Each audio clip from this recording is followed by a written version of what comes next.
Many cultures view old age as a time for peaceful reflection and a preparation for the final journey of life.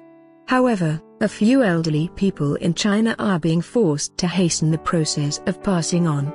Dozens have been voluntarily taking their own lives for a chance to be buried in a cemetery, before a government ban on burials takes effect. The authorities of China's Anhui province plan to close all cemeteries after June 1, simply because there isn't any space left.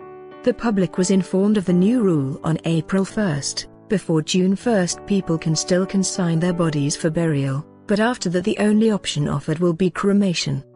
The announcement has caused quite a stir among the elderly residents, especially in rural areas. While the urban areas of Anhui remain largely unaffected, the decision to close down cemeteries has not gone down well with rural folks. They find the very idea of cremation horrifying, as it goes against their traditional Chinese beliefs.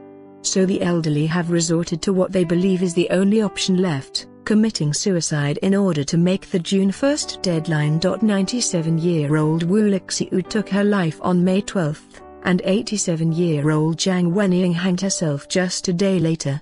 In her suicide note, she wrote that she ended her life to have a decent death, and that she expected to be buried. At least 7 more suicides were reported from 3 villages in the province. There have been similar deaths in the provincial capital as well. It's hard for the old people to accept the policy, so the government should give them more time to think about it, but not carry out the policy on such notice, argued one elder. But it appears that the suicides aren't exactly melting the Chinese officials' hearts. They're quite serious about implementing the new policy. Home council officials are actually visiting funeral parlors and smashing up coffins to make sure no one will break the law once the ban on burials takes effect. Now that's just brutal, don't you think?